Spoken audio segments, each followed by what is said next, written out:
Today I'd like to talk with you about using the cow-calf share lease calculator spreadsheet as a tool for evaluating a fair cow lease agreement.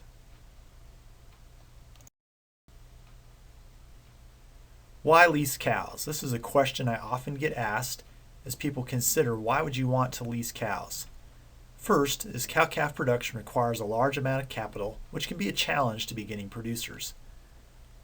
When leasing a cow, a producer could access cows without having to purchase them, and this also would allow for cow owners to maintain or phase out of ownership of cows without providing labor.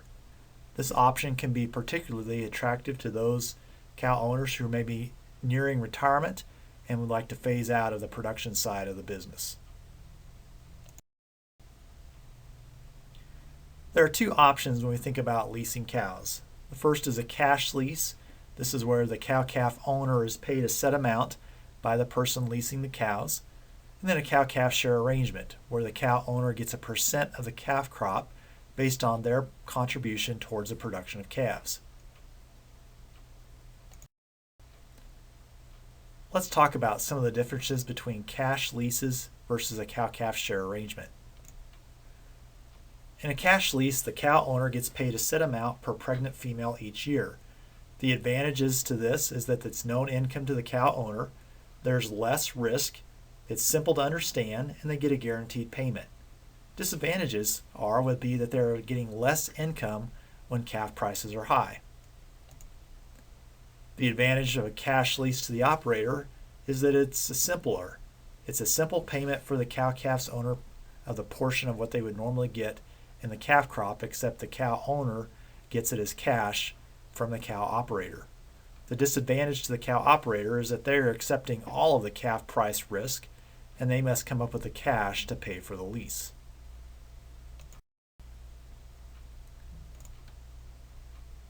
In a cow share arrangement, the cow owner gets an agreed upon portion of the calf crop depending upon the portion they put towards the production of the weaned calves. The advantage to the cow owner is that they could sell the calves at weaning or retain ownership depending on what they might want to do with them. The disadvantage is that the cow owner now shares in production risk and price risk as well, and so that could be an impact to them in terms of what they might get back in terms of return on their investment. For the cow share operator, the advantage to the operator is that they don't need to come up with cash to pay for the lease of the cows. The disadvantage to the operator is that they do have to give up a portion of the calf crop, and it may be a situation where the operator wants to grow their herd, and so maybe they have an investment in the genetics that are there, and they would just as soon keep the calves and give the cow owners a cash value instead of giving up the calves.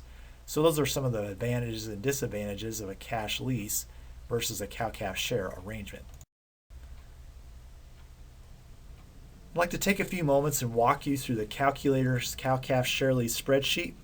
This is a decision aid that's been put together by the University of Nebraska.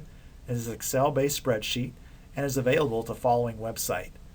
This spreadsheet provides a detailed input analysis to determine what a fair share arrangement would be or a cash lease arrangement depending on what each party contributes to the production of weaned calves.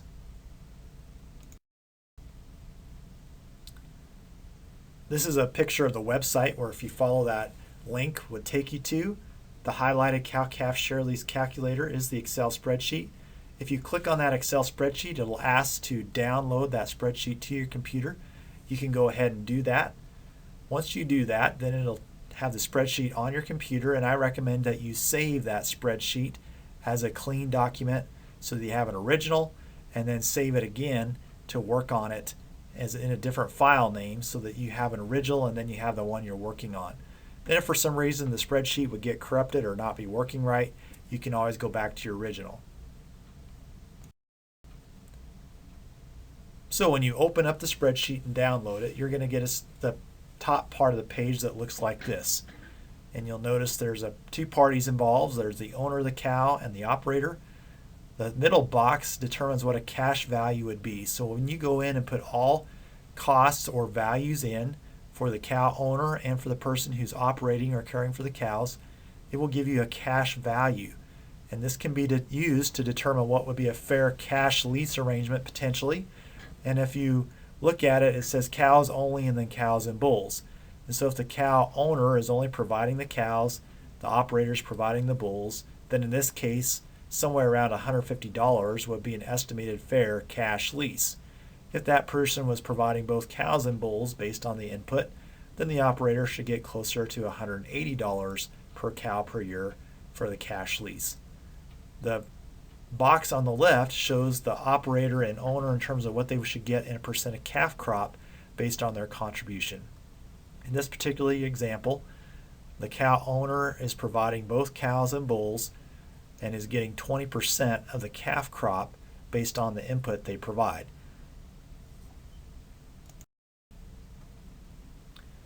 So let's blow up that first part of this spreadsheet a little more and just walk through some of the details here. Some of the things that really drive a cow-calf lease that you need to be aware of is first, the interest rate. What is the interest rate you want to use? And so if you are as a cow owner, I want to get a 4% return on your investment in terms of the capital you have invested, then we put that 4% in there. This interest rate is used throughout the spreadsheet, and so it's good to be aware of that. Then as you walk down through this page, you can see how many cows the lease covers. What's the expected replacement rate? This can really drive the cow lease. If we have a high replacement rate, it's going to be more expensive for the person who's owning the cows because they're having to replace them more frequently potentially, and so it has an impact to what their cost is and also impacts what they should get back in terms of return. With this average value of cows in the herd, so what we're looking at here is what's the total average value of cows. So if we're buying cows, say at break cows at $1,500 and then pounding them out, say when they're about $850, we're going to look at some average value between those two. In this case, we picked $1,300. Average cow weight when we sell her was 1,200 pounds. We have an expected cull cow price of 65 cents per pound. We have marketing cost, estimated death loss, and also we include bulls in this lease. In this case, the cow owner is providing the bulls. They're buying the bulls. They're using 4 bulls for the 100 cows, replacing about 1 bull per year, and they're estimating they're going to spend $3,500 per purchase of a new bull. When they pound the bull out, he weighs about a ton, and they're expecting to get about 75 cents, which results in a salvage value of approximately $1,500. The next part of the spreadsheet talks about feed costs to cows and bulls. In this case, the cow operator is providing all of the feed, and so you can see here the feed costs are listed out by growing season, dormant season, crop residue, hay, protein supplement. In this case, DDG stands for dried distillers grains, and we're using that as a protein supplement. You can go in and change those different feed categories on the left to best fit your resources. But you can see down here the share portion, the cow-calf operator is paying for all of the feed.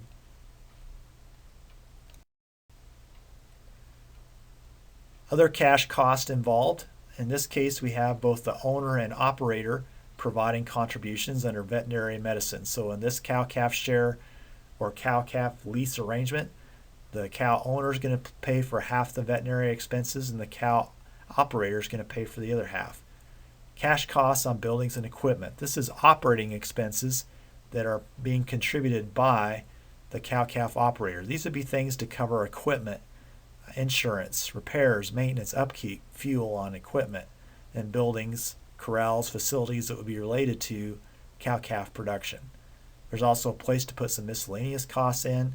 If you want to use AI, you can. There's a place for that. Estimated other bull cash costs. These are things related to keeping the bull around, having him there throughout the year. And then interest on purchase feed and cash costs. So for the operator, it's using some interest that they would need to pay if they were borrowing money to go out and purchase those different feed inputs. Total other cash cost is that sum of those things, and then total labor cost. In this case, we need to include the labor cost provided for by the cow operator because that's part of their contribution to the cow-calf share lease. And so it's listed there at $6.5 hours per cow at a rate of $15 per hour, which is approximately $97.50 or almost $100 per cow per year. Total operating costs then, it sums everything up to this point. You can see there of $822, $800 approximately of that being provided by the cow operator, and just a small portion, about almost $20, provided by the cow owner. Cow and bull ownership costs. This is where we look at the investment made by the cow owner. Cow depreciation is basically the average cow value minus salvage value over the life of that cow at the time she's in the herd. We've got cow death loss. We're expecting we're going to lose around 2% per year. Interest on the cows, this is again at 4%, but we're using that average cow value expected in the herd times 4%, which gives a return to the capital investment. Bull depreciation is included, bull death loss, interest on the bulls, and so all of that is a cow ownership expense.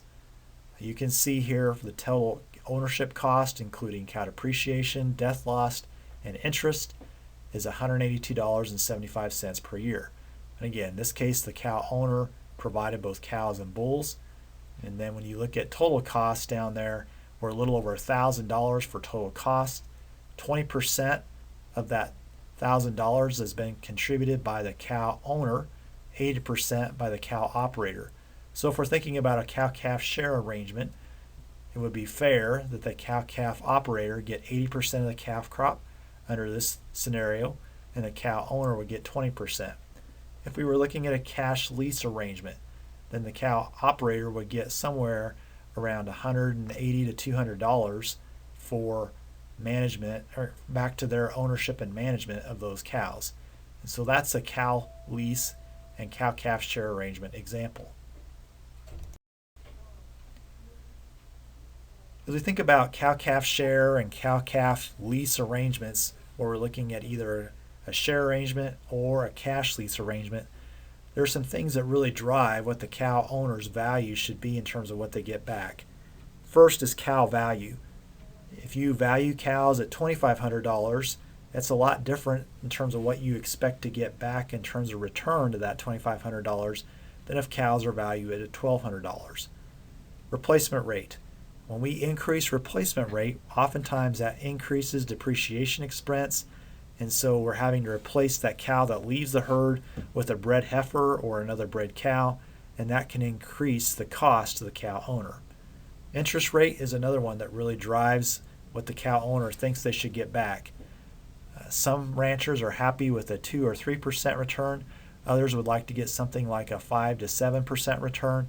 Depending on what the interest rate you think you should use in terms of return on investment can really impact how much you think you should get back from a cash lease standpoint or a percent of the calf crop standpoint. Cull cow value, that also drives this. And really that's the difference between cow purchase price minus her salvage value. If we can find ways to increase the value of those cows when they leave the herd, that's going to decrease depreciation expense and decrease the amount that the cow owner needs to get back, either from the calf crop percent or as a cash lease. And then the final one is bulls.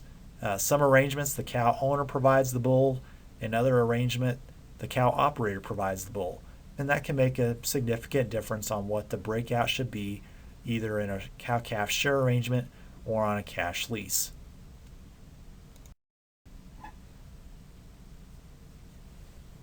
These are some things that really drive values for the person who's leasing the cows. What are their feed costs?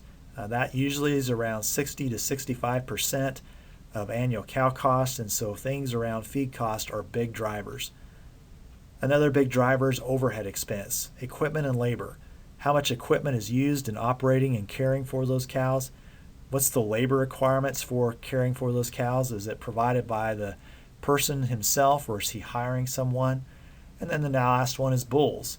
Again, if that person who's operating the cow herd is keeping back maybe calves, they might specifically want to provide bulls to move themselves genetically towards where they want to go, and that can be an impact in terms of what they are going to get, percent of calf crop or cash leasing those cows, what they need to pay that cow owner.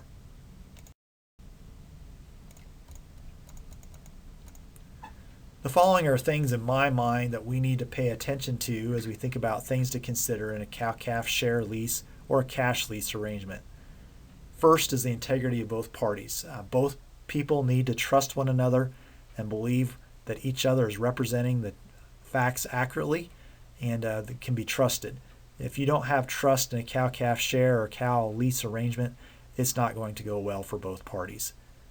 Second is, I think you need to recognize that over the long term, the cow-calf share or cash lease arrangement needs to be a win-win for both involved. And that can really vary depending on the circumstances in terms of what's considered a win-win. But recognizing it needs to work for both is important. Next is lender involvement. If the person who owns the cows has borrowed money on the cows, then they need to explain clearly to both the cow operator, I believe, and their banker what's going on. At the same time, if a cow operator is leasing cows, they also need to go explain to the banker and have it be understood by all parties involved what their arrangement is. Another important aspect is cow-calf care. How are those cows going to be paid, or how are those cows going to be taken care of? If there's any need for a veterinarian to be involved, who will be the consulting veterinarian? What's the expected level of feeding that's going to occur? What will happen with the treatment of sick animals? Those things really are important as you think about a cow-calf share arrangement, especially the care part as it is related to reproduction.